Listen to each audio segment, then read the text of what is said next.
sí. Ahora sí está grabando. ¿Me escuchan? Doctora Vidal, ¿cómo está? Buenas tardes. Sí, hola, doctor Carrasco, ¿cómo está? ¿Qué tal? Sí, justo estaba entrando para poder ayudarla, pero ya veo que ya está como moderadora ya. Ok, Ah, sí, sí, gracias. Más bien disculpe ok, que doctora, aquí no la estamos dejo, ok. percatados. Ya, ya, Gracias. Hasta luego. hasta luego. Ya, a ver, entonces vamos a... tengo que nuevamente compartir el archivo porque acá está, felizmente está cargado ya. Ahí estamos. Ahora sí. Ok, creo que... A ver, ya. ¿Están viendo bien ahí la diapositiva? ¿Me están escuchando? Sí, doctora, sí se puede ver, y también se le escucha. Ya, perfecto. Bueno, entonces empezamos. Bueno, hoy día vamos a hablar sobre las anemias hemolíticas hereditarias. Tienen otra clase sobre las anemias hemolíticas adquiridas. Yo soy la doctora Vidal, soy hematóloga y trabajo en el Hospital Rebagliati. A ver, ¿cómo se mueve esto? Ahí. Lo primero que hay que tener en cuenta es a qué se refiere el síndrome hemolítico, ¿no? Es el conjunto de signos y síntomas que se van a ver asociados a una disminución pues, de la supervivencia de los glóbulos rojos por una destrucción, ¿no? Acá el fenómeno es de destrucción. Y lo que tienen que ustedes siempre recordar durante toda su carrera es los síntomas y signos de hemólisis, ¿no? Como son la anemia, bueno, la ictericia, la esplenomegalia, los datos biológicos como la bilirrubina, incremento de bilirrubina predominio indirecto, las DHL elevada, los reticulocitos elevados, la disminución de haptoglobina y también presencia de hemoglobinuria, ¿no?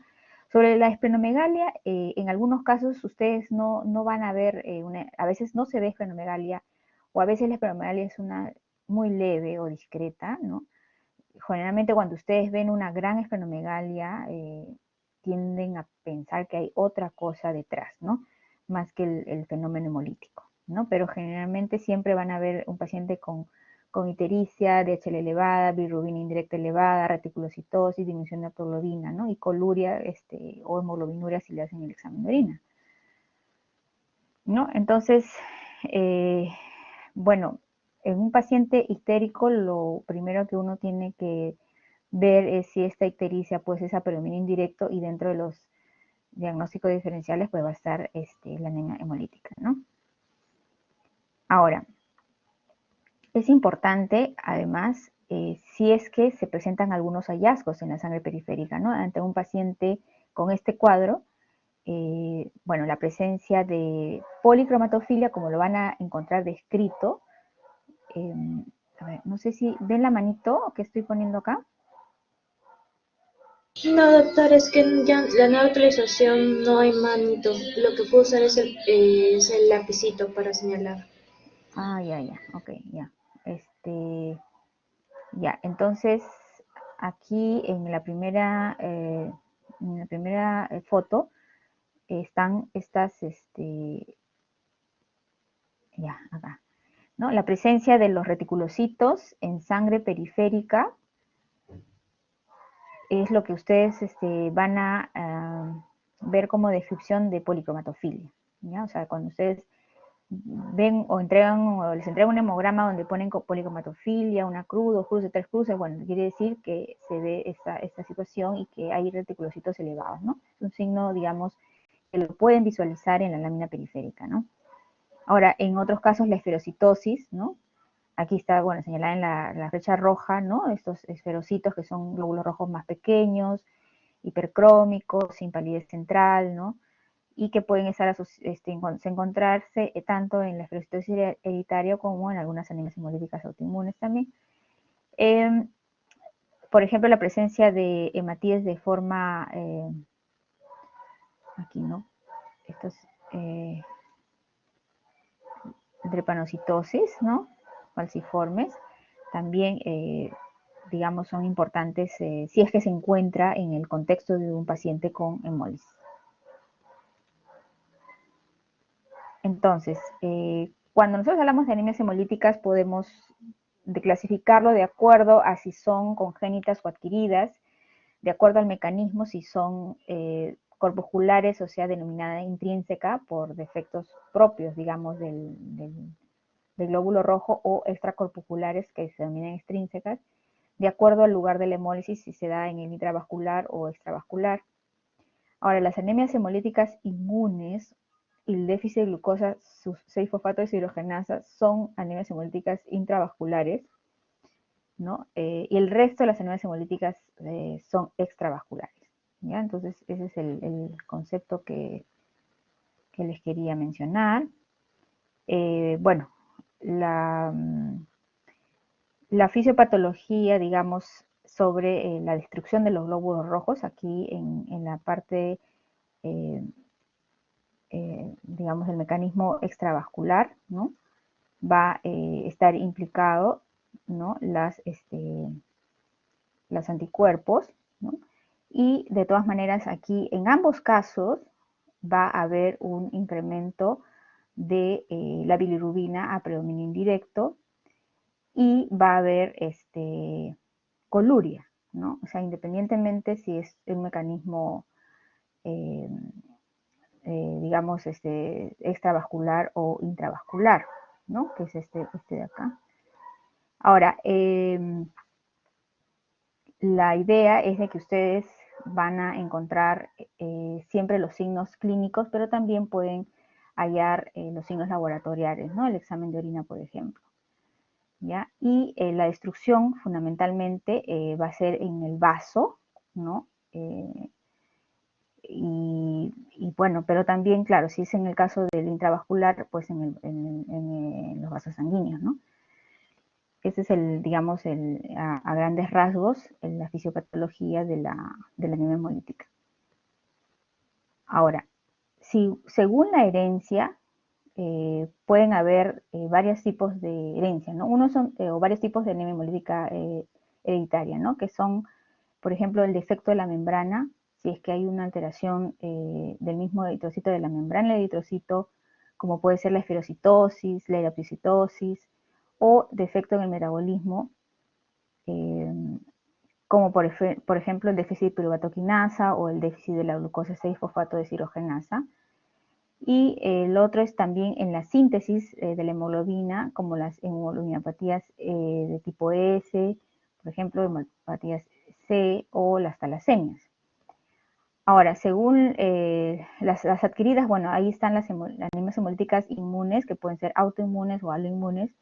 También está el hiperesplenismo, las enfermedades por microangiopatía, ¿no? Que son, en este caso, test de Coombs directo negativo, y también la hemoglobina paroxítica nocturna, que también son test de Coombs directo negativo, ¿no? Ok, entonces, nosotros vamos a tratar en esta clase específicamente de lo que es las anemias hemolíticas hereditarias y, en primer lugar, sobre lo que es la alteración de la membrana del glóbulo rojo. Entonces, aquí tenemos que recordar que la membrana está compuesta, como ustedes saben, por fosfolípidos, colesterol, ¿no? Proteínas, ¿no? Glicoproteínas, y la función, o la principal función dentro de todas las funciones, es regular justamente el volumen del glóbulo rojo, ¿no? A través de la bomba sodio-potasio ATPasa y la deformabilidad, porque ustedes saben que el glóbulo rojo necesita, digamos, ingresar a los capilares más pequeños para hacer intercambio de oxígeno, y necesita, pues, no ser rígido, ¿no? Y eso es una característica fundamental para el buen funcionamiento y que es la sobrevivencia del glóbulo rojo, ¿no? Aquí en este esquema están las proteínas, digamos, de la membrana del glóbulo rojo, ¿no? Por ejemplo, la banda 3, ¿no? Tenemos a la anquirina, ¿no? Acá está, la anquirina, son las, digamos, proteínas de membrana de los glóbulos rojos, que si va a haber alguna alteración y que va a afectar la funcionalidad de la membrana, entonces va a haber problemas, ¿no?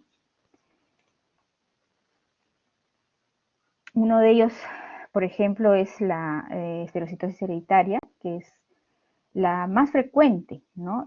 Dentro de las anemias hemolíticas congénitas, y la herencia va a ser autosómica dominante en la mayor parte de los casos, ¿no? Lo que va a haber es un defecto de la estructura de la membrana, ¿no? El esqueleto proteico, hay parte de pérdida de la membrana y eso hace que aumente la permeabilidad, disminuye la relación superficie-volumen, ¿no? O sea, se torna más redondito, ¿no? Y se agota la bomba sodio-potasio ATPasa, y lo que al adoptar esta forma va a haber un incremento de la fragilidad, ¿no? Por mecanismo, o sea, por el medio en que está, ¿no? La fragilidad osmótica y disminución de la elasticidad. Entonces, cuando van a pasar por los capilares, ¿no? Por los sinusoides esplénicos, allí se van a destruir, ¿no? Entonces, eso es a lo que va a dar lugar esta alteración de la membrana.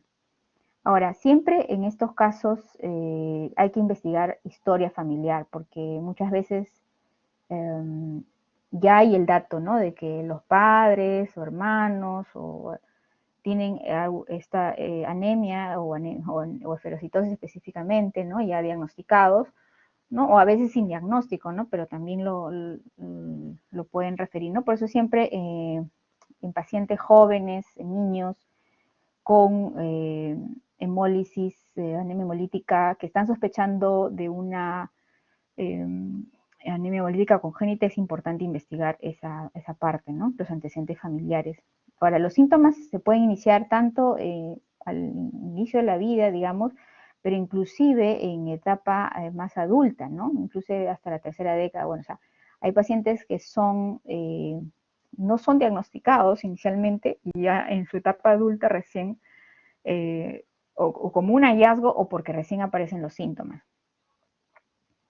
Ahora, siempre van a tener que tener los datos clínicos biológicos de un síndrome hemolítico, eso fundamentalmente, ¿no? En el caso de pacientes que tienen hemólisis crónica, ¿no? O sea, que digamos viven con esta hemólisis, pueden tener periodos de ictericia intermitente, también la aparición de cálculos biliares, que es un dato importante, o esplenomegalia, ¿no? Y bueno, estos episodios se asocian generalmente a estrés de algún tipo, ¿no? Por ejemplo, a veces por deshidratación, por alguna infección, ¿no? Y bueno, lo típico es que el BCM esté disminuido, el volumen corpuscular medio, y haya un aumento de la concentración de hemoglobina corpuscular media por la pérdida de membrana y la deshidratación que experimenta el glóbulo rojo, ¿no? Entonces, eso son parámetros que ustedes pueden observar, ¿no? Pero en el caso, por ejemplo, si es que hay un fenómeno de hemólisis y hay aumento de reticulocitos, a veces no se va a notar el BCM disminuido porque hay una compensación, por así decirlo, ¿no? O sea, entre el glóbulo rojo pequeño y el reticulocito, y entonces al momento que la máquina cuenta, pues no va a detectarse el BCM bajo, ¿no? Entonces, claro, son parámetros, pero digamos, puede ser que no estén, digamos, así, ¿no? Que no lo encuentren así en la práctica clínica. Ahora, sobre el diagnóstico, lo más importante son estas dos pruebas, ¿no? Lo primero es la observación del frotis, de la sangre periférica, donde se van a ver a los esferocitos, ¿no? Como les decía, que son glóbulos rojos más pequeños, que son hipercrómicos, que son, ¿no? Sin palidez central, ¿no?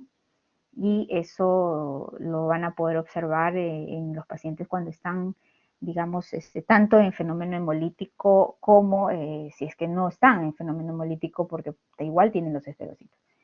Y el segundo test es la fragilidad osmótica, ¿no? Donde aquí va a tener una fragilidad osmótica aumentada, ¿no? Hay una pobre capacidad del esferocito para soportar la hipotonía del medio externo, y esto va a hacer que al momento de, digamos, de hacer de la exposición a diferentes concentraciones, ¿no? Va a romperse con mayor facilidad. Y ¿no? Se mezcla la sangre paciente con soluciones decrecientes de cloruro de sodio y se va midiendo la hemólisis. Ahora, esta prueba, si uno la hace al inicio digamos, cuando el paciente recién llega, y no está transfundido todavía, pues uno hace toma la muestra y probablemente sí sea más fidedigno. Pero, ¿qué pasa? A veces los pacientes vienen y bueno, ya son transfundidos por la emergencia, ¿no? Y entonces ya si ya el paciente está transfundido y uno le hace esta prueba, podría estar falsamente negativo. Entonces hay que tener eso en consideración, ¿no? Si es que la muestra en qué condiciones ha sido tomada para decir que es negativo. No toda muestra que es negativo finalmente va a descartar el diagnóstico. Eso va a depender, como les digo, de si ha habido o no transfusiones. Ahora, el tratamiento es fundamentalmente la esplenectomía, ¿no? En casos de manifestaciones clínicas importantes, ¿no? Porque hay casos donde la esferocitosis hereditaria, bueno, es un hallazgo, no hay crisis hemolítica, el paciente vive prácticamente hace su vida normal. Entonces, en estos casos no es necesario, pero si el paciente ya tiene crisis hemolíticas y complicaciones asociadas, hay que realizar esplenectomía, ¿no? Y que, bueno, preferiblemente esperar después de los 5 años para digamos, menores complicaciones, ¿no? Siempre la esplenectomía en pacientes se prefiere después de los 5 años, ¿no? Pues son muy chiquitos, a veces no se puede. Y se puede hacer junto con la colistectomía, porque estos pacientes generalmente cursan también con litiasis vesicular, ¿no? Entonces, actualmente incluso se prefiere hacer en un solo acto operatorio la colistectomía, ¿no? Ya sea que estén formando litiasis o no, porque en algún momento lo pueden hacer. Y debe darse suplemento de ácido fólico para evitar la anemia megaloblástica y el déficit asociado al aumento de la eritropoiesis, ¿no? Entonces, siempre en estos pacientes, usualmente les damos suplemento de por vida, ¿no? de ácido fólico.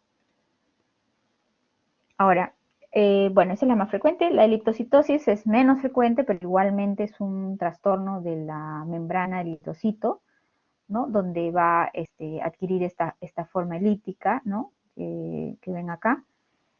La herencia también es autosómica dominante y en el caso de la electrocitosis solamente se ocurren manifestaciones en el 10% de los pacientes, o sea que casi la mayoría son asintomáticos. Pero sí se detectan al momento de hacer un frotis de sangre periférica y se ven, ¿no? Entonces sí, bueno, es un paciente que tiene electrocitosis, muchas veces es un hallazgo, pero no tiene sintomatología, ¿no? Y no requiere tratamiento excepto en ácido fólico y en los casos, claro, si es que produce anemia, ¿no? Crisis hemolíticas, también igualmente podría realizarse la esplenectomía, ¿no? Yo, por ejemplo, no he visto un caso de eritrocitosis que hayamos tenido que hacerle esplenectomía, ¿no? Solamente observación y por el hallazgo prácticamente, ¿no? Bueno, entonces acá tenemos las 3 entidades más frecuentes y dentro de ellas la más frecuente es la espirocitosis sobre las anemias hemolíticas asociadas a defectos de la membrana, ¿no? En el caso de la esferocitosis hereditaria, ¿no? Va a haber, como habíamos mencionado, una deficiencia de las proteínas de las membranas, ¿no? De los hematíes, y aquí mencionamos a las proteínas la anquirina, banda 3, ¿no? La espectrina. La clínica generalmente es una anemia leve, pero en algunos casos podría ser grave, ¿no? Puede haber un dato interesante, lo de la litiasis, ¿no? Y también, bueno, usan extremidades, pero bueno, eso es raro. Esplenomegalia, sí, a veces es moderada, pero generalmente sí van con esplenomegalia, ¿no? Y los hallazgos diagnósticos son, bueno, los esferocitos en sangre periférica, obviamente tiene que ser CUMS directo negativo, ¿no? Ese es un dato importante. Ante un paciente que viene con anemia hemolítica, uno lo primero que hace es el descarte, porque lo más frecuente, bueno, en pacientes adultos siempre es la anemia hemolítica autoinmune, y bueno, en niños también podría darse, pero si es que ustedes le hacen el test de CUMS va a haber negatividad, y eso ya está llevándote a pensar en otras causas más raras, ¿no? El aumento de la fragilidad osmótica, el análisis, bueno, estudios genéticos que no lo hacemos. Básicamente nos guiamos por estas 3, ¿no? O sea, esterotitos, CUM directo negativo y aumento de la fragilidad osmótica. Y el tratamiento, como le decía, el ácido fólico, la esplenectomía en casos graves, ¿no? Y bueno, transfusiones, obviamente, en el caso de anemias severas hay que transfundir. En el caso de la leptocitosis, congénita, bueno, también igual hay deficiencia en las proteínas de la membrana de los glóbulos rojos, pueden haber también síntomas de anemia hemolítica, litiasis, esplenomegalia, ¿no? También aumenta la fragilidad osmótica en los casos graves, ¿no? Y el tratamiento igualmente generalmente con ácido fólico, o a veces no dan sintomatología y no toman nada. La estomatosis hereditaria, aquí, bueno, esto, no sé si tengo una foto más adelante, pero bueno, es un trastorno también de la membrana, pero eso es rarísimo. Puede dar anemia también, fragilidad osmótica aumentada también, y alteraciones genéticas, ¿no? Pero no es frecuente esto. Ok, en la segunda tipo de anemia hemolítica hereditaria tenemos a los defectos en el metabolismo. Fundamentalmente dos vamos a tocar, es el déficit de piruvato quinasa y el déficit de glucosa 6-fosfato deshidrogenasa. Ya, esas patologías, ¿no? Que son por alteración de metabolismo eritrocitario, eritroenzimopatía, son diagnosticadas fundamentalmente en la etapa de la niñez, ¿no? Entonces estos casos sí ya vienen diagnosticados en pacientes pediátricos. En el caso de la déficit de piruvato quinasa, bueno, es el defecto más frecuente de la vía glicolítica, la herencia también es autosómica recesiva. Como Dios mencionó al inicio, esta hemólisis es extravascular y la fragilidad osmótica es normal en este caso, ¿no? Si uno, por ejemplo, tiene un paciente con anemia hemolítica con negativo y que le está investigando una anemia hemolítica congénita y ya nos dicen que la fragilidad osmótica es normal, obviamente estamos pensando ya en este tipo de deficiencia, por ejemplo, o la otra siguiente que vamos a ver. A veces se observan econocitos o hematitis grenados. La mayoría de casos no requiere tratamiento, salvo el ácido fólico. Y en casos que hay hemólisis intensa, también se podría esplenectomizar, aunque los resultados se mencionan que no son tan buenos como en la esclerosis hereditaria. En el caso del déficit glucosa 6-fosfato deshidrogenasa, esta es la más frecuente de la vía de las sexosas. Esta sí es herencia ligada al sexo y protege la enzima glucosa 6-fosfato deshidrogenasa de la hemólisis por parte de agentes oxidantes. Aquí sí hay un hallazgo en la lámina periférica que, bueno, no necesariamente siempre se ve, ¿no? Pero bueno, si es que aparece, es sugestivo, los corpúsculos llamados corpúsculo de Heinz, que es una sulfohemoglobina precipitada que se va a unir a la membrana del glóbulo rojo alterando su deformabilidad. Normalmente no existen manifestaciones hasta que el paciente pase por un estrés como ingesta de antipiréticos, ¿no? Algunos medicamentos antimaláricos, antibióticos o típico la ingesta de habas, que se denomina favismo. También infecciones o cetoacidosis diabética, ¿no? Entonces, a veces recién en el momento que al paciente se le da este tipo de medicamentos, hay una lista de medicamentos que, digamos, están contraindicados en el déficit de glucosa 6-fosfato, entonces va a darse la hemólisis. Y la hemólisis es intravascular con predisposición a infecciones, ¿no? Son casos raros y que generalmente son diagnosticados en la edad pediátrica. Uy, acá se movió esto, ¿no? El diagnóstico es justamente haciendo el dosaje de actividad de la glucosa 6-fosfato deshidrogenasa y el tratamiento es evitar estas situaciones de estrés, ¿no? El favismo, por ejemplo, por la ingesta de habas, entonces pacientes no pueden comer en su vida, pueden comer habas, ¿no? Y bueno, si hay una anemia severa, obviamente transfusiones, y están en hemólisis, pues adecuada hidratación, alcalinización de la orina, ¿no? Y acá en esta figura está, bueno, hay las flechitas, los corpúsculos de Heinz.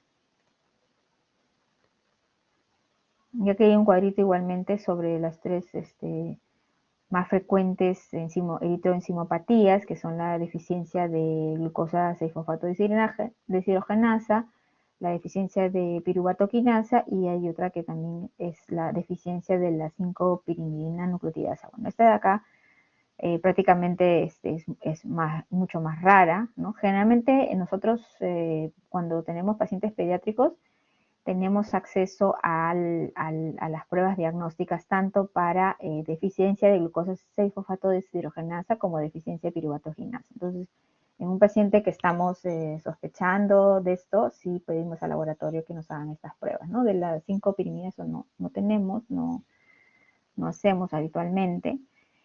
Igual, bueno, aparte de la anemia hemolítica, pueden haber eventos, por ejemplo, acá en la deficiencia de glucosa y fosfato deshidrogenasa, producto de infecciones, de ingesta de habas, ¿no? La presencia de los corpúsculos de Heinz.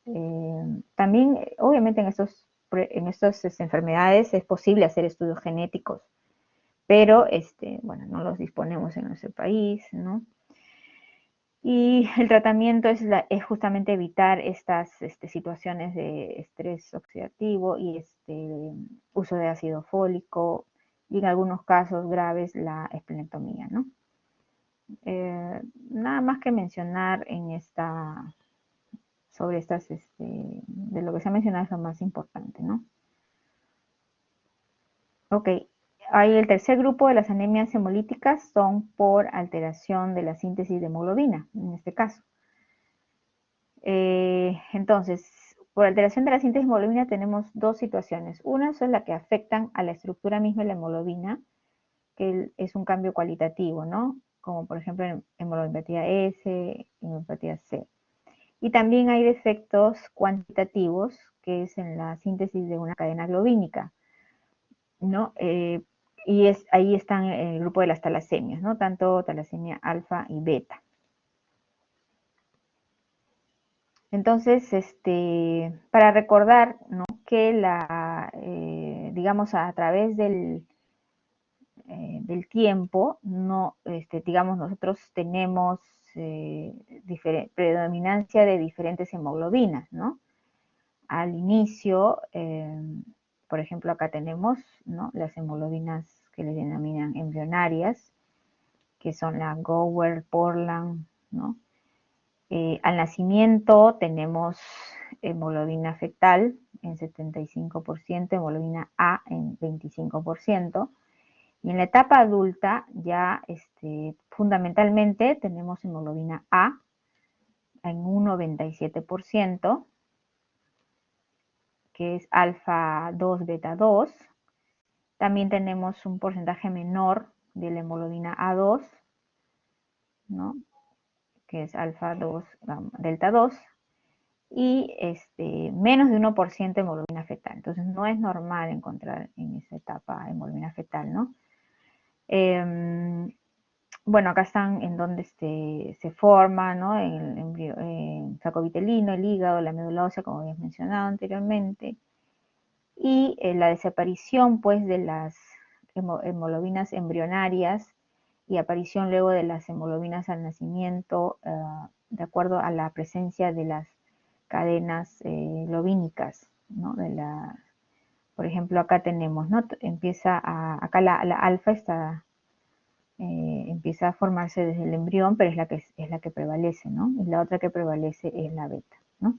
Entonces, eso es el componente normal. Acá tenemos un cuadro, ¿no? De las hemoglobinas, la A, que es la alfa 2 beta 2, como decíamos, 97% en el adulto.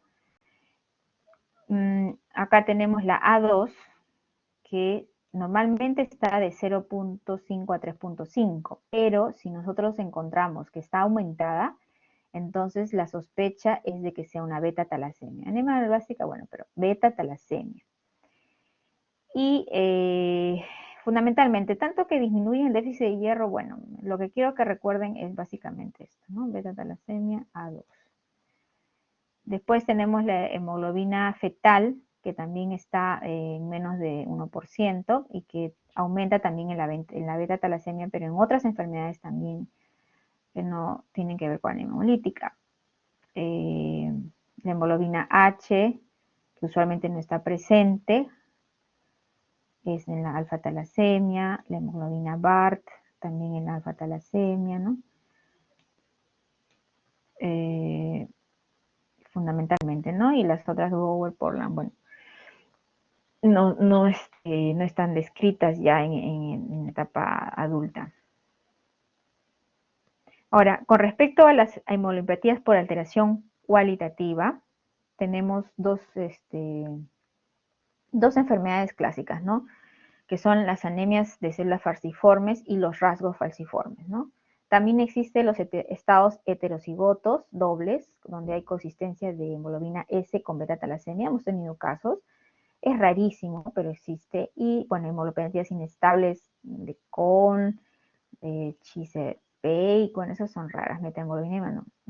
Más que nada deben recordar estas dos primeras, ¿no? La hemoglobinopatía de células falciformes o anemia de células falciformes, hemoglobinopatía S, también llamada anemia depanocítica o enfermedad de sickle cell. Esta enfermedad se da porque hay una sustitución de ácido glutámico en la cadena beta de la hemoglobina A, ¿no? Por valina. Si se sustituyera por lisina, daría la hemoglobina C. La más frecuente es la hemoglobinopatía S. Si es de carácter homocigoto, hace que se sintetice hemoglobina S y no se sintetice la hemoglobina A. Entonces, normalmente va a haber pacientes que van a tener pues 85% hemoglobina S, 15% hemoglobina fetal y no tienen hemoglobina A. Obviamente estas son las enfermedades mucho más severas, ¿no? Siempre cuando son homocigotas es más severo. Son resistentes a las infecciones por Plasmodium falciparum y en determinadas zonas de África se ha visto que la mutación está presente incluso hasta en el 50% de la población. Bueno, acá en nuestro medio sí, pues es más frecuente en Ica, ¿no? O en la zona de donde hay personas de raza negra, hemos visto más frecuente, pero bueno, también se puede dar en otras razas, ¿no? Entonces es un diagnóstico diferencial que de todas maneras hay que tenerlo en cuenta cuando hay alguna sospecha. Este MATIE es típicamente pues en forma de hoz, en el MATIE en forma de plátano, no sé, bueno, falciforme, y va a producir obstrucción de los vasos sanguíneos, ¿no? Por que estos hematíes son rígidos y van a producir dolor, pueden producir infartos, ¿no? Y bueno, la hemólisis. Se ha visto que hay una curva de disociación de hemoglobina desviada a la derecha, lo que quiere decir que libera más rápido el oxígeno que la hemoglobina A. Y va a haber anemia crónica, estos pacientes generalmente tienen anemia crónica con episodios de hemólisis, ¿no? Y crisis vasoclusivas, que son bueno, la hemólisis va a bajar la hemoglobina, va a haber anemia, va a haber síntomas de anemia, pero también puede haber mucho dolor por estos episodios de vasoclusivas que van a ser desencadenadas por infecciones, deshidratación, ¿no? Exposición a la altura también, ¿no? Son frecuentes también en estos casos infecciones por gérmenes encapsulados, ¿no? Como el Streptococcus pneumoniae, porque hay un hipoesplenismo, ¿no? Esto va a dar lugar a través del tiempo a un hipoesplenismo, por eso tendrían que vacunarse idealmente estos pacientes y también están propensos a tener osteomielitis por salmonela, ¿no? Gérmenes encapsulados, ¿no? Entonces acá tenemos la hemólisis tanto por un lado y la oclusión vascular por otro lado, ¿no? Donde los hematíes, digamos, van a hemolizarse, ¿no? Y van a producir anemia. Y en el caso de los hematíes, cuando obstruyen a los vasos sanguíneos, va a ocasionar infartos y dolor. Manifestaciones clínicas. Por destrucción de los hematíes, anemia hemolítica, que en este caso podría ser extravascular, crisis de aplasia también por infección o crisis megaloblástica por deficiencia de ácido fólico, ¿no? Por esos pacientes también se les da ácido fólico. Ahora, por oclusión vascular pueden dar dolor, retraso en el crecimiento, ¿no? En niños, y infartos en cualquier órgano, en el cerebro, en hueso, en pulmón, en hígado, ¿no? También la hipoesplenismo o autoesplenectomía ocurre, ¿no? Digamos, en estos pacientes, o también infartos renales, en genitales, en piel, también úlceras, ¿no? Bueno, eso viene. Entonces aquí hay esta enfermedad, digamos, da muchas manifestaciones que no solo tienen que ver con la anemia, ¿no? Sobre todo el dolor es característico, ¿no? Las infecciones también, ¿no? Están propensos a infecciones, ¿no? Como le decía, por el tema del hipoesplenismo, ¿no? Pueden darle neumonía, meningitis, ay, no, ya. Después, bueno, la anemia, trombosis, ¿no? También puede haber trombosis, infartos, por ejemplo, ACVs isquémicos, ¿no? Hipertensión pulmonar también, cuando hay, digamos, alteraciones de la circulación a ese nivel, ¿no? Por embolismo, infartos en renales, en huesos también puede haber osteomielitis, ¿no? Alteraciones cardíacas, litiasis, ¿no? En el vaso lo que ocurre generalmente es una autoesplenectomía, ¿no? Por infartos.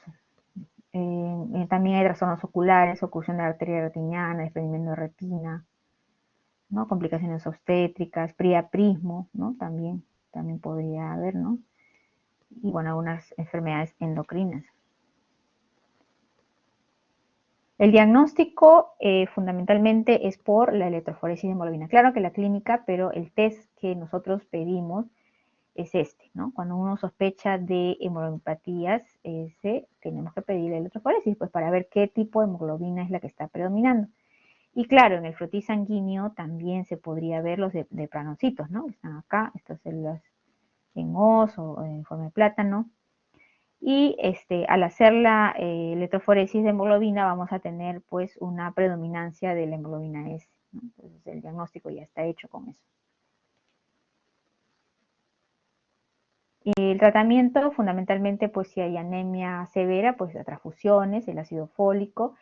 En algunos casos se usa la hidroxicarbamida, no está bien escrito cuál es digamos, la fisiopatología o cómo funciona, pero, y tampoco, bueno, en casos severos se puede usar y evitar un poco las crisis hemolíticas. Lo usamos en algunos pacientes, pero no en todos funciona. El trasplante alogénico también podría darse, pero no hemos hecho, la verdad, se describe, pero bueno, no he visto casos de que hayan hecho trasplante para hemopatía S.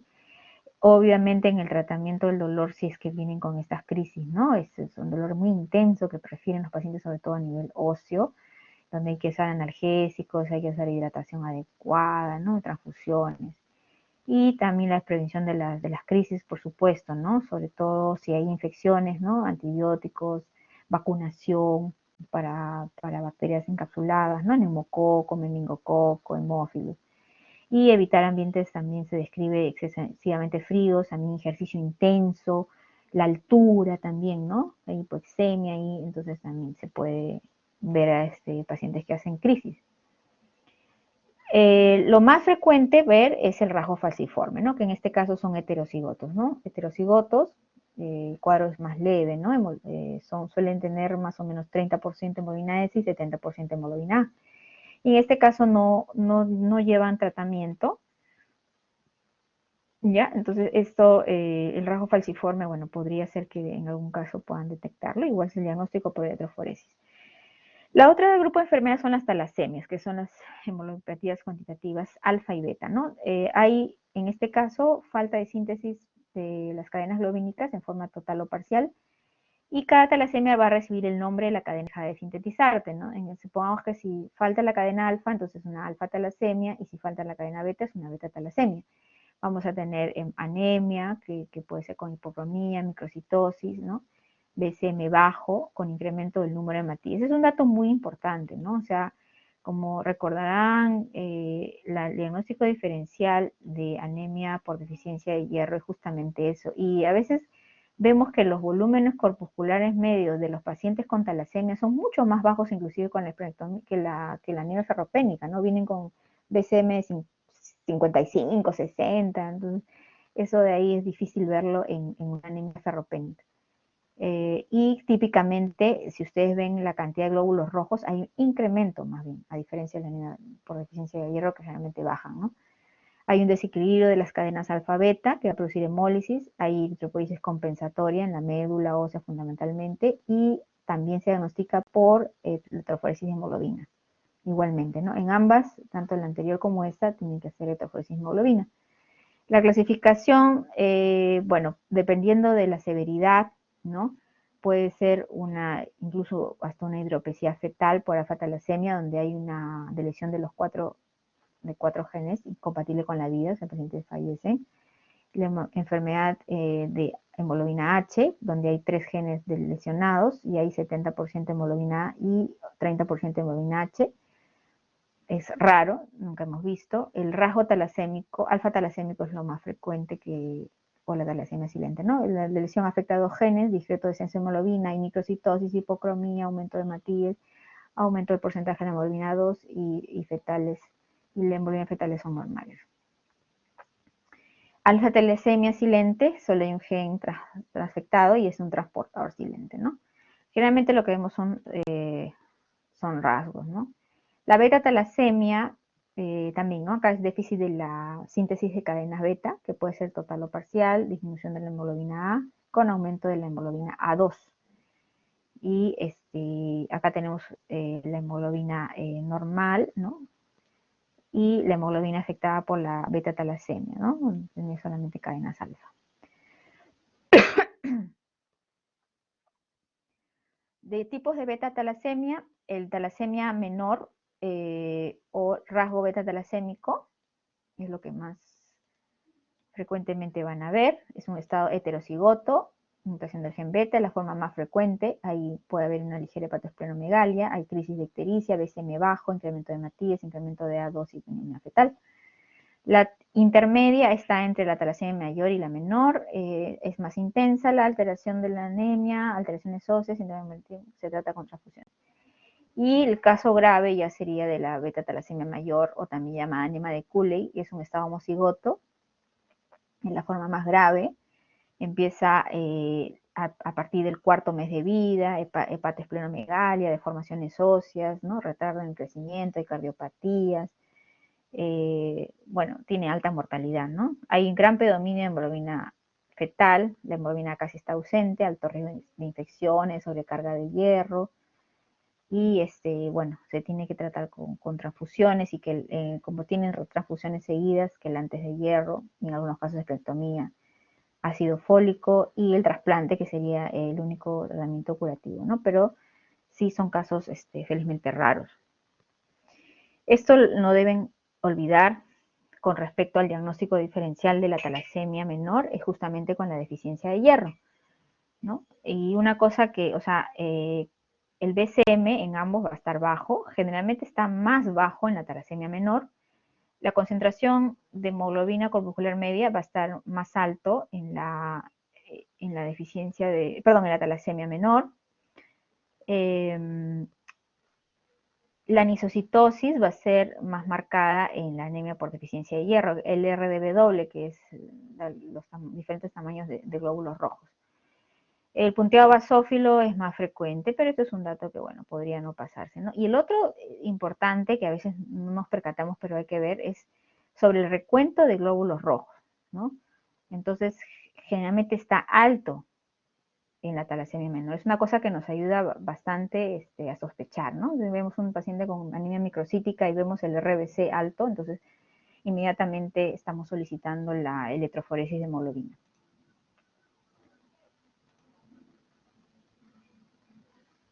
¿No? Y acá hay otro cuadro comparativo sobre el diagnóstico de los pacientes con alfa-talasemia y beta-talasemia. Igual en todos el BCM está bajo, ¿no? Y en este caso la diferenciación se va a hacer básicamente por electroforesis de hemoglobina, ¿no? Aquí está, hemoglobina A2 aumentado en la beta-talasemia y la hemoglobina fetal normal o aumentada. En el caso de la alfa-talasemia, la 2 va a estar normal o disminuida más bien, ¿no? Y bueno, siempre la beta-talasemia, bueno, los dos tienen más o menos anemia, ¿no? Y acá está también la deficiencia de hierro con la beta-talasemia, ¿no? Obviamente en la deficiencia de hierro va a haber hierro sérico bajo, ¿no? Capacidad total de fijación alta, la saturación va a estar baja, la ferritina va a estar baja y la hemoglobina 2 va a estar baja, ¿no? En cambio, en la talasemia todo eso va a estar normal y lo que va a estar más bien alterado es la hemoglobina A2. Esta es una fórmula que se utiliza también, bueno, generalmente para ver el BCM con respecto a la cantidad de hemoglobina y a la cantidad de Matías, ¿no? Pero bueno, más lo que nos llama la atención es el incremento de Matías y con eso de frente hacemos el pedido de electroforesis de hemoglobina, ¿no? Que es lo más importante. Ahora, hay una serie de estudios genéticos que actualmente se hacen en nuestro medio, no los disponemos, ¿no? Para ver el tipo de membranopatía, por ejemplo, ¿no? Esclerosis hereditaria, qué genes están afectados, ¿no? El LANC1, el SPTB, bueno, ¿no? Estos estudios, si tuviéramos la posibilidad, nos ayudaría para identificar exactamente cuál es la alteración, por ejemplo, en el caso de membranopatías o de enzimopatías, ¿no? El gen, por ejemplo, el G6PD, es el de la glucosa 6-fosfatodeshidrogenasa, ¿no? Y en todos ellos, ¿no? Miren acá en esferocitosis, en eliptocitosis, en piropoikilocitosis, en estomatocitosis, ya están identificados, ¿no? La glucosa 6-fosfato, piruvatoquinasa, bueno, y todas estas deficiencias enzimáticas, ¿no? Que de repente, claro, no las vamos a diagnosticar, podría tener un cuadro clínico, pero sabemos que existen. Y las hemoliopatías también, ¿no? La alfa-talasemia, la beta-talasemia también. Ya están, bueno, más adelante en el futuro seguramente vamos a tener acceso a esta, ¿no? Y para recordar, digamos, las alteraciones, por ejemplo, lo que es la esferocitosis hereditaria, la banda 3, la anquirina, en lo caso que es el litocitosis o la piropoicilocitosis, la banda 4-1. En el caso de la estomatocitosis hay otras proteínas afectadas, el piezo 1, el KCNM4, ¿no? Entonces eso es lo que se conoce al momento.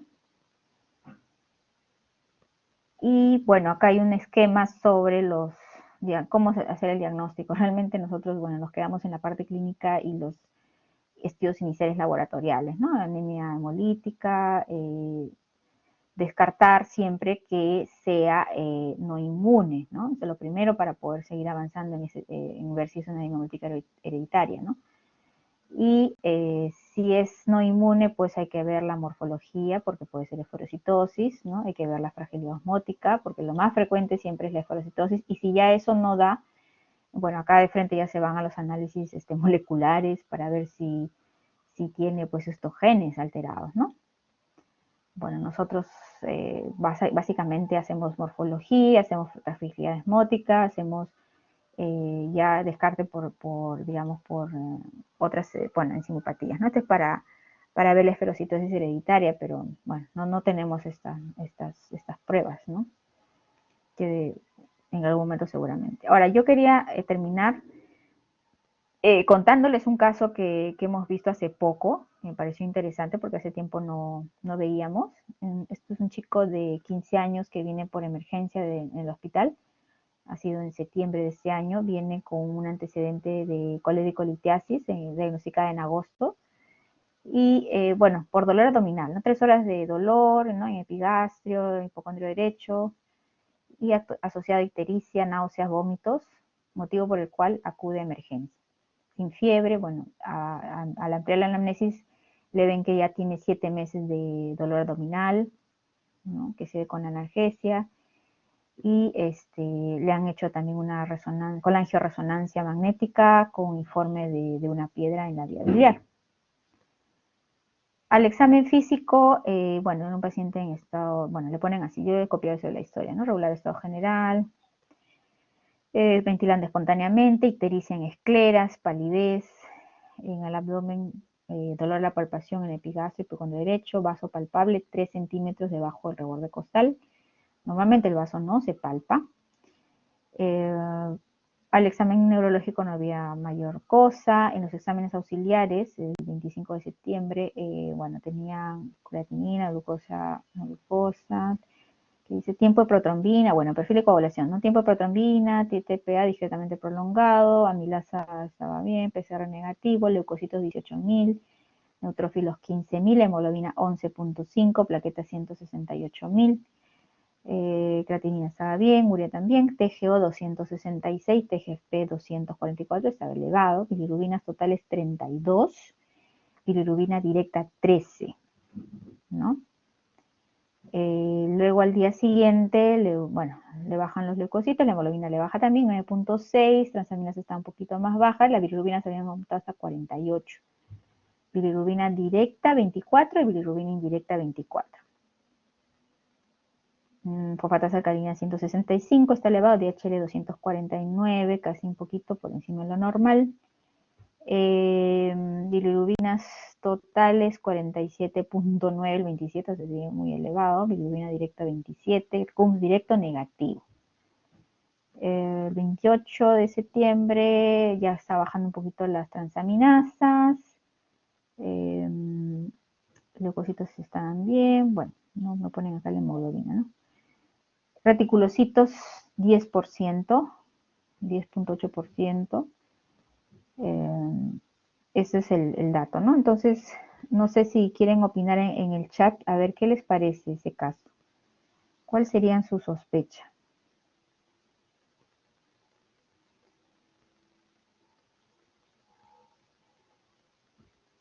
¿Están ahí? ¿Hola? ¿Hola? Sí, ¿Qué doctora. opinan de este? Sí, bueno, pueden levantar el micro o escribir, a ver qué les parece.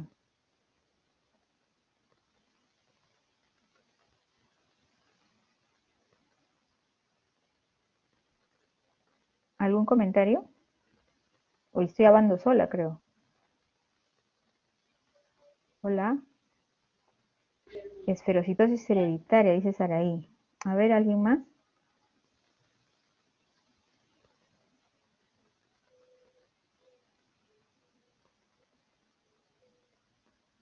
¿Nadie? La ictericia, dice Evelyn, me da indicios de anemia hemolítica. Ya, es una cosa interesante lo de la ictericia, ¿no? Pero tiene cálculos, ¿ah? ¿Qué opinan? ¿Qué ha pasado ahí?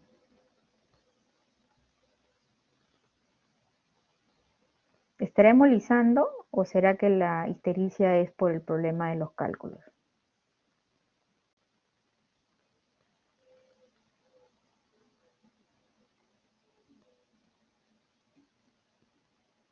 Podría ser secundaria a cálculos. Lo que pasa es que justamente, ¿no? El problema que tuvimos al ver este paciente es que dice bilirrubinas, por ejemplo, 48 de bilirrubinas, imagínate, es un paciente, bueno, yo no lo he visto porque yo hago trabajo remoto, pero debe estar pues amarillo patito, ¿no? O sea, 48 bilirrubinas y dice bilirrubina indirecta 24, bilirrubina directa 24, o sea, tiene mitad, ¿no? En el caso de las bilirrubinas iniciales estaba a predominio indirecto, ¿no? La primera.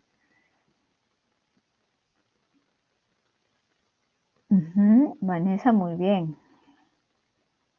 Los reticulocitos están aumentados, claro, ese es un dato muy importante, ¿no? Por eso estabas pensando tú en hemólisis. Y es como dice Pamela, es cierto, o sea, los cálculos generalmente dan hiperbilirubinemia a predominio directo, ¿no? ¿Alguna otra observación? Llega con hemoglobina en 11.5, que claro, esta anemia no es tan baja, luego no sé si sería porque estaría deshidratado, luego la hemoglobina, generalmente ya después la hemoglobina está en 9.6, ¿no? Un dato importante es, por ejemplo, a veces los pacientes vienen por emergencia y están deshidratados, entonces resulta que su hemoglobina no está baja o inclusive puede estar un poco alta, le pones suero, lo hidratas y de pronto su hemoglobina comienza a bajar y es la hemoglobina real que tiene, ¿no? Entonces probablemente sí, ha tenido como 9.6, 9, 10 de hemoglobina, tenía anemia, Ahora, ¿qué opina? ¿El BCM lo han puesto ahí? A ver, vamos a ver. Algunos de los doctores no lo han puesto, ¿ves? Es un dato muy importante. Ustedes cuando hagan historias y pongan que un paciente tiene anemia, pongan el BCM, porque eso me va a orientar a mí. Si me ponen solamente hemoglobina 11.5 y no me ponen el BCM, entonces no me orienta. No lo han puesto ahí. Ok, algo más tenemos. ¿Qué opinan sobre la esplenomegalia? Tiene vaso palpable de 3 centímetros.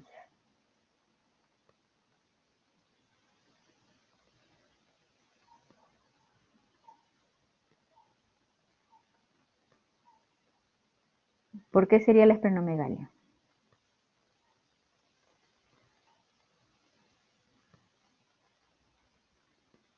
Bueno, no escriben, comenzaré a llamar entonces.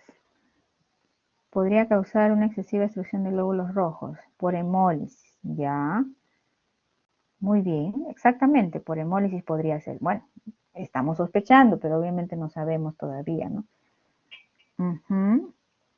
Entonces, el test de Coombs directo, ¿qué nos estaría descartando?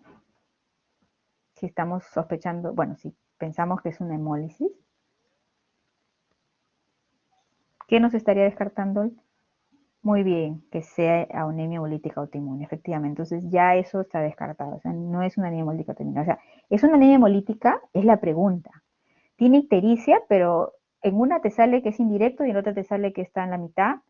Tiene cálculos en la vesícula, que también te puede dar bilirrubina, pero no indirecto. Ahora, ojo, si en medicina siempre duden todo, y hemos tenido casos de pacientes que te dicen, sí, tiene bilirrubina a predominio indirecto, y resulta que después no nos equivocamos, era predominio directo, ¿no? Así que todo puede pasar. Así que, bueno, entonces, ¿qué cosa? Ya, pero ¿qué tiene para hemólisis? Tiene, supongamos que la primera es la válida, que es bilirrubina indirecta aumentada. Tiene reticulocitos elevados. Tiene, bueno, anemia. ¿Qué más faltaría para decir que es anemia hemolítica? ¿Qué otra prueba tendríamos que pedirle? Aptoglobina, muy bien, aptoglobina baja. No había reactivo, así que no le hicieron por eso, pero sí le pidieron. ¿Qué más? Deshidrogenasa láctica.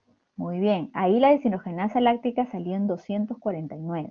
Está un poquito elevado, pero no es típico de anemia hemolítica, les diré. O sea, la DHL cuando está en anemia hemolítica elevada está en 1000, 2000, ¿no?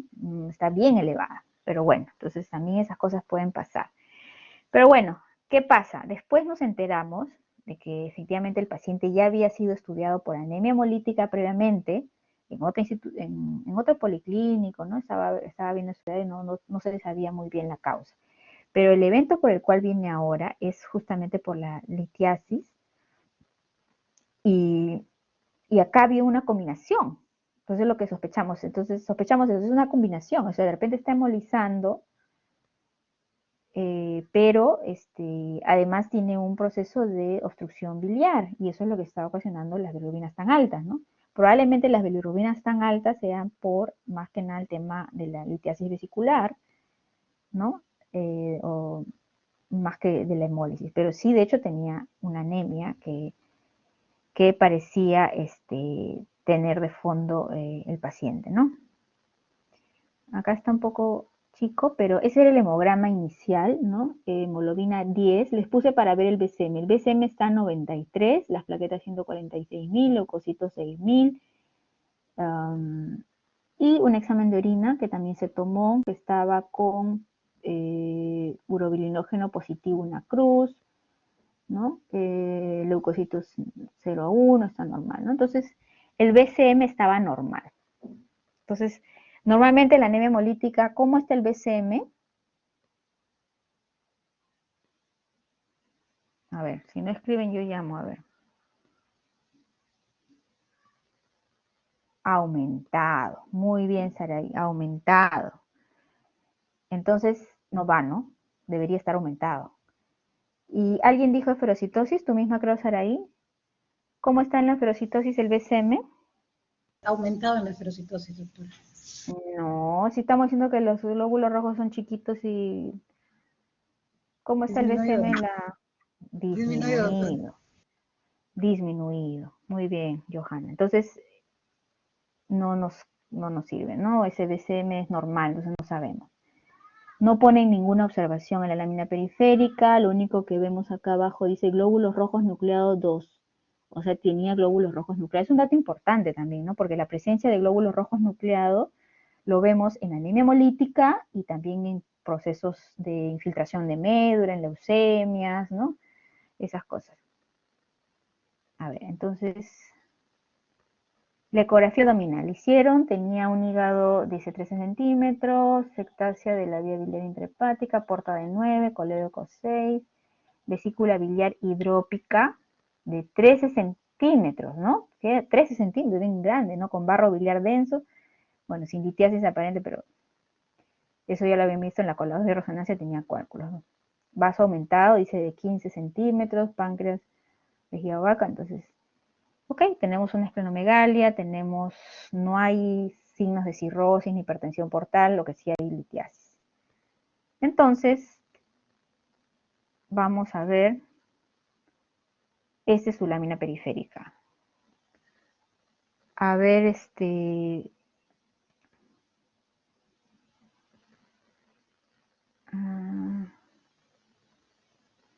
Alison.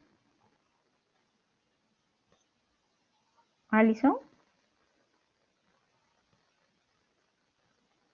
No está. Alondra. Alondra. No hay. Son hologramas.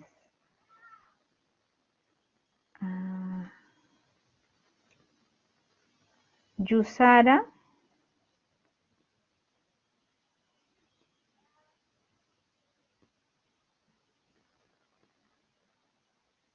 No existe. ¿Qué le ponemos? Falta los que no responden. Llena.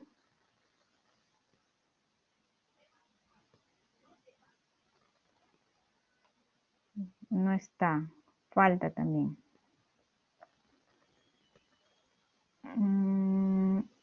Andrea Ramírez.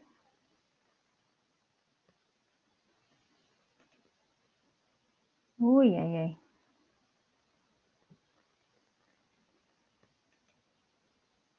Andrea Ramírez. Andrea Thaís. Voy a pasar lista. Si no me contestan, los pongo todos falta. Andrea Thaís. Ya. ¿Qué te parece esa lámina periférica? Bueno,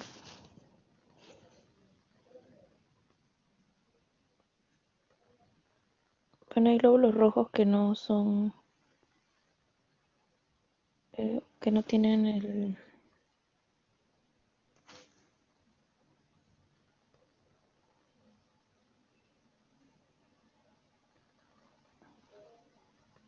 A ver, Yusara. Sí, doctora, buenas tardes. Se parece mucho a lo que son esferocitosis. Esferocitosis. ¿Por qué? ¿Cuál de los glóbulos rojos o cuál es?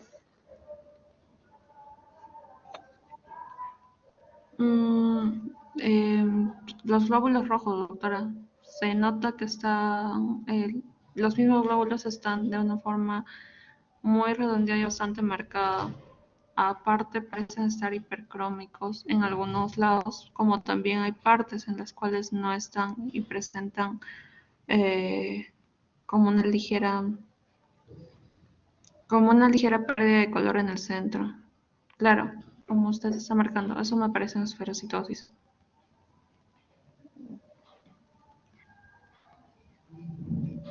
Claro, José Daniel. O sea, lo que no tienen, ¿qué cosa es? Muy bien, Saraí. Anisocitosis. Perfecto, Sandra. Anisocitosis. Es diferentes tamaños.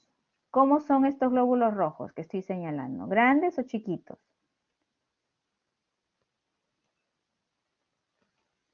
¿Ah? ¿Cómo son?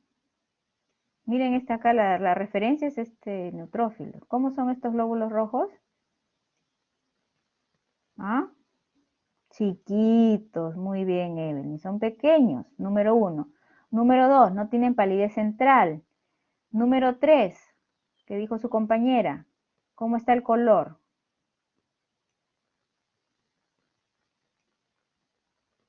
Son hipercrómicos. Muy bien, José Daniel. Hipercrómicos. Muy bien. Entonces, son glóbulos rojos pequeños, sin palidez central, redonditos, hipocrómicos. Entonces son esferocitos. Lamentablemente acá no vemos gran policromatofilia en esta imagen, por lo menos, ¿no? Donde están ¿cómo se llama? Los reticulocitos, ¿no? Tal vez este podría ser uno, ¿no? Está grande. Los reticulocitos tampoco tienen palidez central, ¿no? Son más grandes, son de un color un poco más, no tan rosado, un poco más gris. Entonces, vemos esta lámina en un paciente con test de Coombs directo negativo. La primera, pues, lo que vamos a sospechar es que sea en un paciente con anemia hemolítica, que tiene Coombs negativo y ferocitos en sangre periférica, ¿es una anemia de qué tipo? ¿O cuál sería el diagnóstico?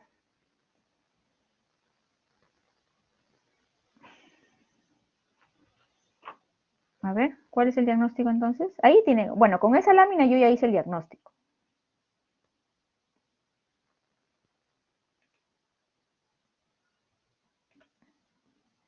¿Mm? Voy a hacer que no vi tu comentario, Saraí. ¿Cuál sería el diagnóstico? Esferocitosis hereditaria. Muy bien. Entonces es una esferocitosis hereditaria. Es una anemia hemolítica Coombs negativo, con esferocitos. Lo más probable es que sea una esferocitosis hereditaria. Entonces, le mandamos a hacer frotis, le ponemos marcada anisocitosis, esferocitos 30%, policromatofilia, neutrofilia, macroplaquetas, lámina periférica, hematitis, esferocitos 3 cruces, fragilidad osmótica aumentada. ¿Ok? Entonces, hicimos el diagnóstico con la fragilidad osmótica que fue solicitada al paciente. Entonces, el diagnóstico fue de una esferocitosis hereditaria.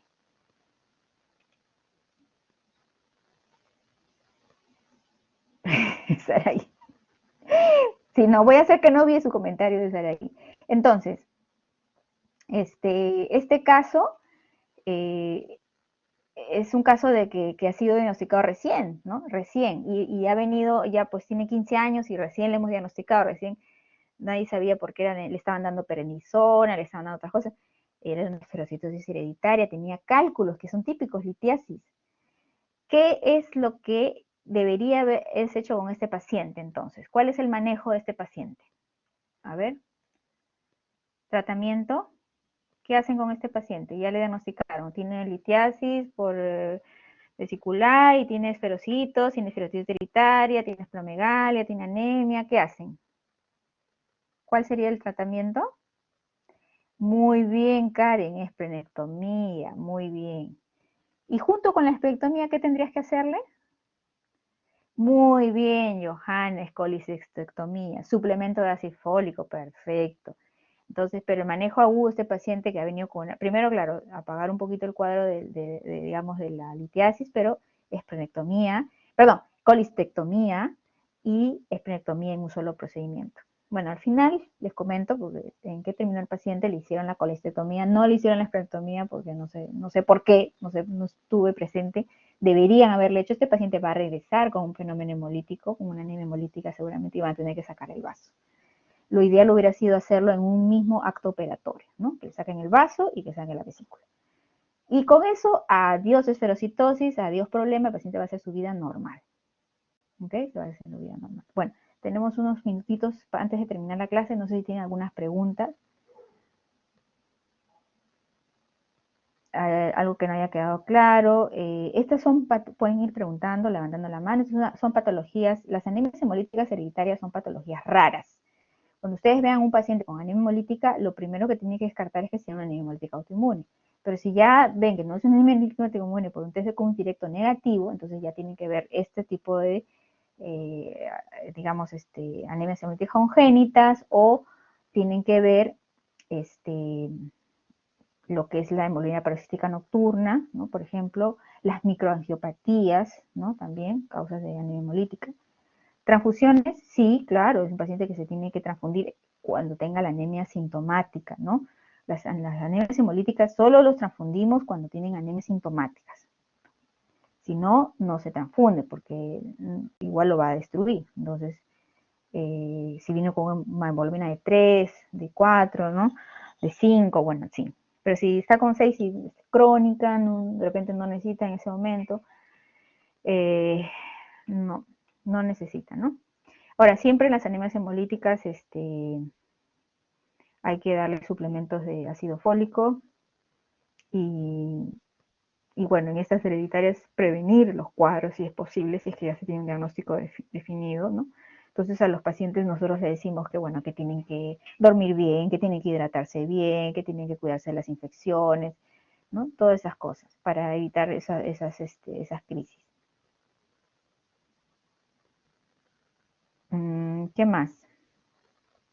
¿Alguna otra pregunta?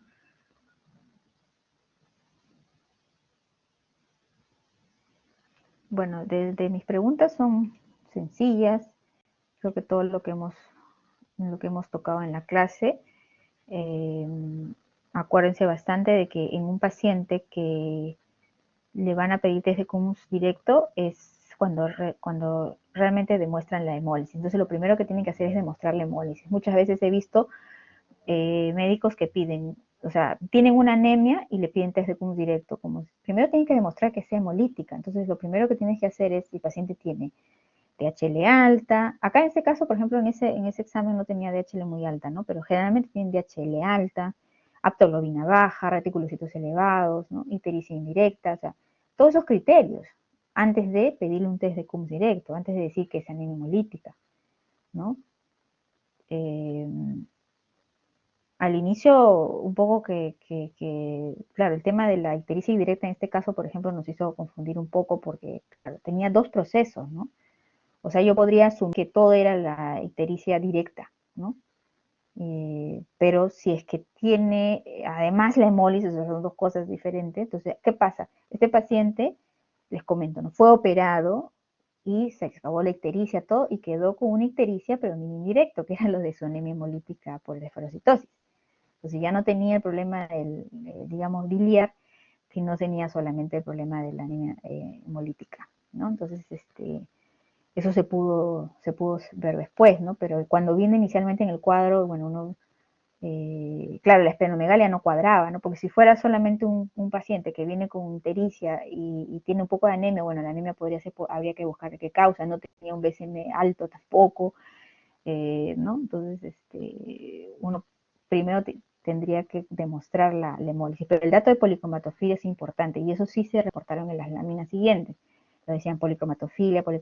Si hay policromatofilia, tienen que descartar, pues, o sea, eso es sugestivo de hemólisis, ¿no? Entonces, de hecho, el paciente está hemolizando. No demasiado felizmente, su hemoglobina siempre se mantuvo alrededor de 9, 8, permitió la operación,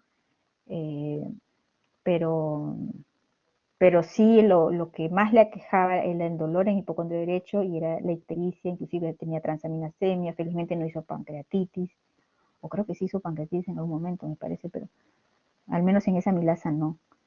El problema de la litiasis es justamente eso, ¿no? Que haga complicaciones de pancreatitis y tengan que hacer, digamos, entre en sepsis, ¿no? Entre en shock séptico y todo eso, ¿no? Entonces, bueno, felizmente ya eso pasó, ¿no? Pero antes de pedir TCQ, pidan si es que es hemolítica o no es hemolítica. ¿Ok? Y en los casos de enfermedades en niños, las electroforesis de hemoglobina, ¿no? Siempre utilizamos, ¿no? Siempre, bueno, como no hay forma muchas veces de saber por la lámina periférica de qué tipo de anemia hereditaria es, o sea, le hacemos el test de Coombs y decimos, no, es indirecto, perdón, es negativo, entonces tenemos que hacerle al estudio de anemia hemolítica congénita. Ok, vemos lámina periférica, no es eritrosis, puede ser deficiencia de glucosa 6-fosfato, puede ser piruvato quinasa o una hemoglobinopatía, entonces tenemos que pedir de frente electroforesis hemoglobina, dosaje de glucosa y fosfato, dosaje de piruvato quinasa, ¿no? Para ver si es que podemos llegar al diagnóstico, que es lo que tenemos a disposición, ¿no? Estudios genéticos no tenemos, así que ahí nos quedamos, ¿no? Con eso. Y a veces, bueno, si son casos raros podría no llegarse exactamente al diagnóstico, pero sí por lo menos que es una anemia hemolítica hereditaria, ¿no? Bien, muchachos, creo que no hay ninguna otra pregunta. Ok, entonces ya nos estaríamos viendo con ustedes